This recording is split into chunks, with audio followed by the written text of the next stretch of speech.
Hey guys, welcome back to my channel. It's Yalon, and in today's video we are going to be talking about how to figure out your business structure. So this is for all my aspiring business owners, or if you're already working on your business and you're trying to figure out which business structure best fits you, then this is the video to help you out. So if you're not already subscribed to my channel, go ahead, hit the subscribe button, turn on my post notifications so you are aware of when I post, and let's get straight into it. And if you are new here, I am Yalon. I am the owner and founder of Lavish Curls Beauty, an all-natural hair care business. I will have it linked in the description box below. I feel like I said that weird. In the description box below.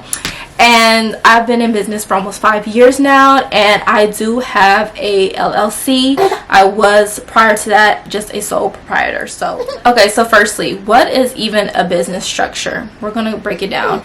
The business structure you choose influences everything from day-to-day operations to taxes and how much of your personal assets are at risk. You should choose a business structure that gives you the right balance of legal protections and benefits. For me personally, I did an LLC because I make natural hair care products and I hand make these, and so these are going into people's hair, and this can have an effect on their scalp, their skin, causes of hair loss. We've seen there have been plenty of lawsuits that companies such as Mielle, Diva Curl, and so many more have experienced from people having reactions to their products. So you want a business structure that will help protect you and your assets. So let's go over some of the common business structures.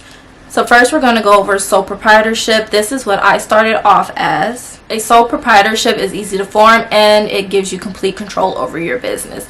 Now this is something you form if you feel like you're not creating something that's risky, such as hair care products. Say you're doing something like digital products, then you might not want to do a sole proprietorship for that. And just to be clear, you guys, a sole proprietorship does not produce a separate business entity.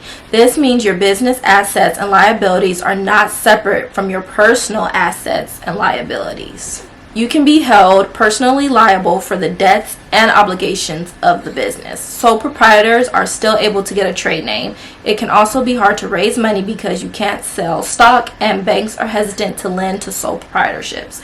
Sole proprietorships can be a good choice for low-risk businesses and owners who want to test their business idea before forming a more formal business. So that's why I started off as a sole proprietor, because I was just kind of testing out Lavish Curls and seeing where it was going.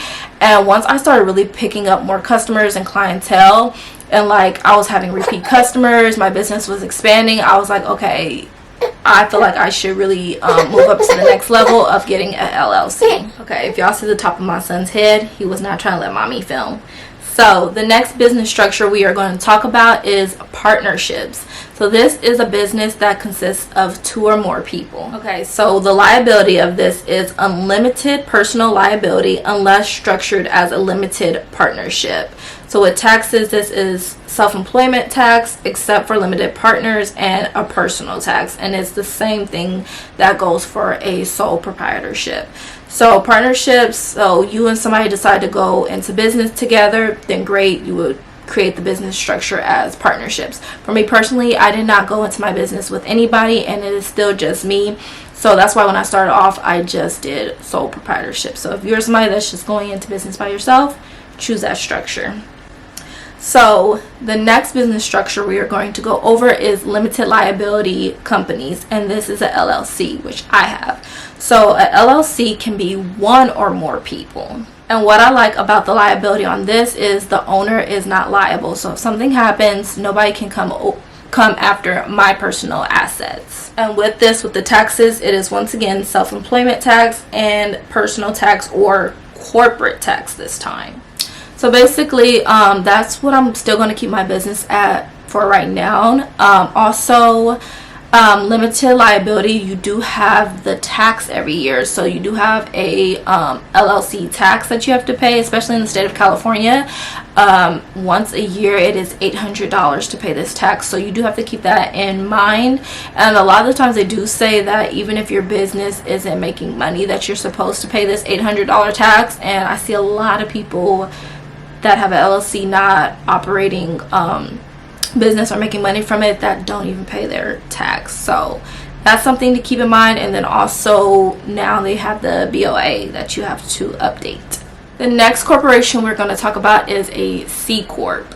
So a C Corp is, once again, one or more people, and the owners are not personally liable, and with filing you have to do a corporate tax, so you do not have the option of self-employment tax. So the next corporation we're going to get into is a S Corp. This is when you're moving up, you are expanding, you have 100 people or fewer in your business. Also with this, there's certain trusts and estates, and then there's no partnerships, corporations, or non-resident aliens. For here, owners are not personally liable, and you do have to file a personal tax. So this is when I feel like later down the road, I feel like as a small business owner starting off, you don't even need to be worried about this right now.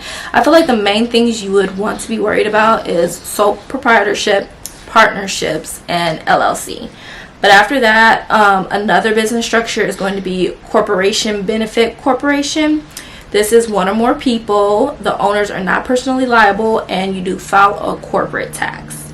And then also the last corporation I'm going to talk about is nonprofits, and this is with one or more people, the owners are not personally liable, and you are tax exempt, but corporate profits can't be distributed. And for instance, my mom has a nonprofit organization helping people that are less fortunate, so shout out to her.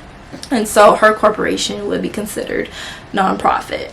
So yes, guys, these are some of the different business structures. So if you are looking to start a business, I feel like, bless you, this is definitely something you guys need to be looking into to figure out, especially starting off.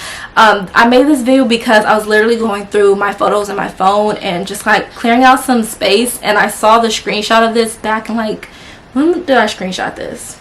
This was back January 23rd, 2020, and I launched my business literally the next month, February 7th, I believe, 2020. And so I was looking at business structure just a month prior to launching my business. And then I think maybe a month after launching it is when I filed and got everything I needed for my business going. So I will have the website linked below. It's sba.gov. There's so much information on there about starting a business, forming a business, and all that, and it's really helpful and insightful if you are somebody that's researching and trying to get your business started. You guys, 2025 is right around the corner, so like I told you guys before, the time is now to get started on your business and make a change for yourself.